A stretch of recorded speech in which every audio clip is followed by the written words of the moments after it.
அனைவருக்கும் வணக்கங்க. எலெக்ஷனுக்காக ரெடி ஆகிட்டுருக்கீங்க, ரொம்ப சந்தோஷம்.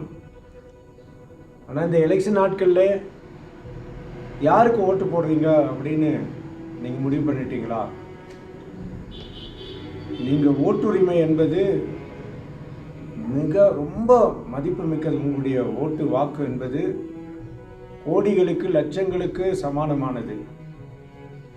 அந்த வாக்குனுடைய மதிப்பு நிறைய நேரங்களில் நம்ம தெரியாத இருக்கிறோம். நீங்கள் தெரிஞ்சுக்கணும்னு விரும்புகிறோம். யாருக்கு போடணும், யாருக்கு போடக்கூடாது அப்படின்னு நீங்கள் நல்லா யோசித்து செய்யணும். முதலாவது கம்பல்சரி நீங்கள் வாக்குப்பதிவு செய்யணும். ஓட்டு வேலை, அந்த வேலை, இந்த வேலை அப்படின்னு சொல்லிட்டு ஓட்டு போடாமல் இருந்துடக்கூடாது.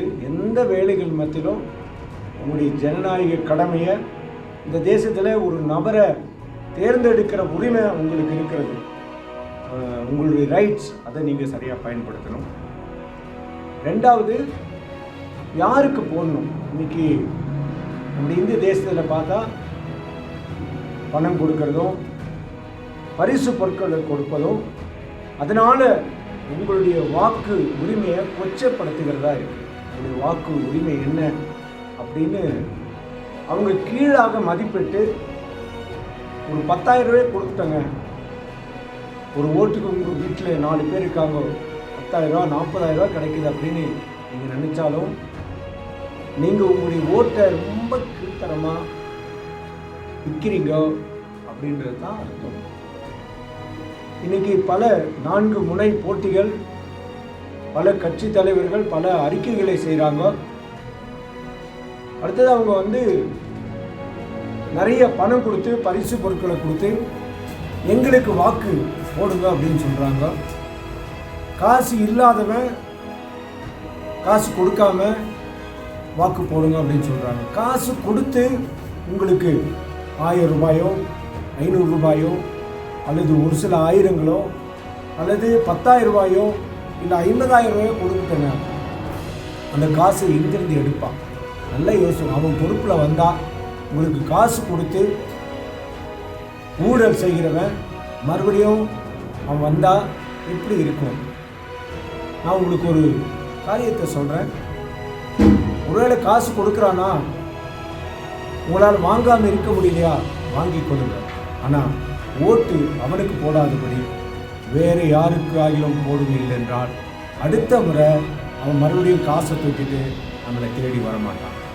இதை ஒன்று நியாயமாக நீங்கள் புரிஞ்சுக்கிட்டீங்கன்னா இந்த தேசத்திலே நாம் மாற்றத்தை கொண்டு வர முடியும்.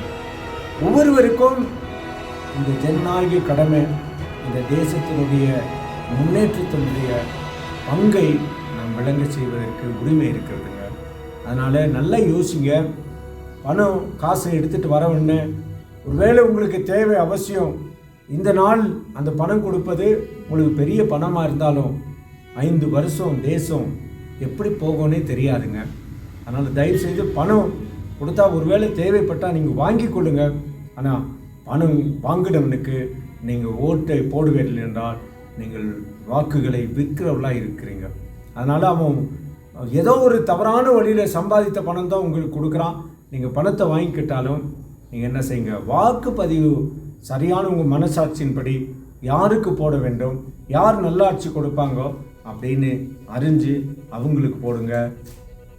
உங்களுக்கு இந்த நல்ல செய்தி சொல்கிறேன், யோசிங்க. உங்களுக்கு வணக்கத்தை தெரிவித்துக்கிறேன்.